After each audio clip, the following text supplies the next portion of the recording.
નમસ્કાર. દામનગર સ્થિત સત્યનારાયણ મંદિરમાં ગુરુ પૂર્ણિમાના પાવન અવસરે શ્રદ્ધા અને ભક્તિભાવ સાથે વિશેષ ધાર્મિક કાર્યક્રમનું આયોજન કરવામાં આવ્યું.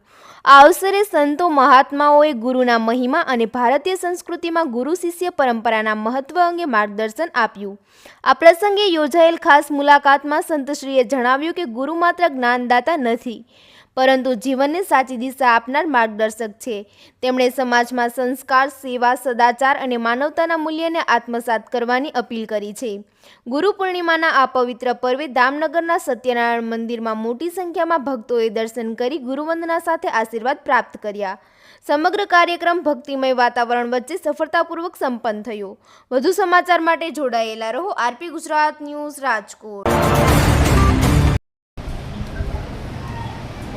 નમો નારાયણ. હું મહંત શ્રી ભક્તિગીરી માતાજી, સત્યનારાયણ મંદિર દામનગર, સંન્યાસ આશ્રમ તરીકે પણ આપણો આશ્રમ ઓળખાય છે. દામનગર મધ્યે આ આશ્રમ 125 વર્ષ જૂનો છે. અમારી મુંડિયા સ્વામી ત્યાંથી પરિવાર અમારો ચાલે છે અને ત્યારથી પરંપરા ચાલુ છે. વ્યાસ પૂર્ણિમાનું આપણા સનાતન ધર્મની અંદર બહુ મોટું મહત્ત્વ છે. સનાતન ધર્મની અંદર ભગવાન વેદ વ્યાસજી કે એમનું પ્રાગટ્ય જ્યારે અષાઢ શુક્લ પૂર્ણિમાના દિવસે થયું હતું, ત્યારથી આપણા સનાતન ધર્મની અંદર વ્યાસ પૂર્ણિમાનું ખૂબ મોટું મહત્ત્વ છે. દેવાધિદેવ મહાદેવ ગુરુ બની અને મા ભવાનીને પણ અનેક ઉપદેશ આપેલા છે. અને હિન્દુ ધર્મની અંદર, આ ભારત ભૂમિની અંદર ગુરુનું શું મહત્ત્વ છે એ દરેક આપણી સનાતની પ્રજા જાણે છે.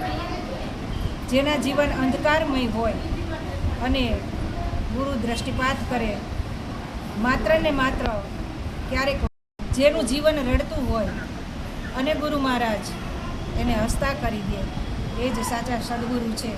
અને જીવનની અંદર કદાચ અત્યારે ટેકનોલોજીનો યુગ છે, એમ ધારે કે અમે પુસ્તકમાંથી જ્ઞાન પ્રાપ્ત કરી લેશું, પણ એ અંતે એની અવસ્થા હંમેશા મૃત હોય છે.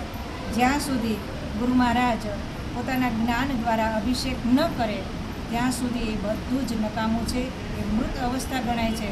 અને સદગુરુ મહારાજના જ્યારે આશીર્વાદ પ્રાપ્ત થાય છે ત્યારે જ આપણે સાચી રીતે જીવન કેમ જીવવા, જીવનની અંદર કેવી રીતે સંસ્કાર લાવવા, કેવી રીતે સદવિચાર લાવવા, આ બધું જ ગુરુ શરણમાં જવાથી જ આપણને પ્રાપ્ત થતું હોય છે. ગુરુ વગર બધું નકામું છે. અને આ આપણી હિન્દુ પરંપરા, આપણો સનાતન ધર્મ એટલો વિશાળ છે. અને એની અંદર જ્યારે ગુરુ મહારાજ જીવનની અંદર જ્યારે આગમન કરે ત્યારે કહેવાય છે કે પ્રથમ જન્મ એની જનેતા કરાવે અને બીજો જન્મ સદગુરુ મહારાજ કરાવે. માં જનેતા એને સુવડાવે અને સદગુરુ મહારાજ જગાડે છે. માં છે એને સંસ્કાર આપે છે અને સદગુરુ સીધા પરમાત્મા સુધી પહોંચાડે છે. આ આપણી પરંપરા. આપ સૌને મારા ઓમ નમો નારાયણ. જય ગિરનારી.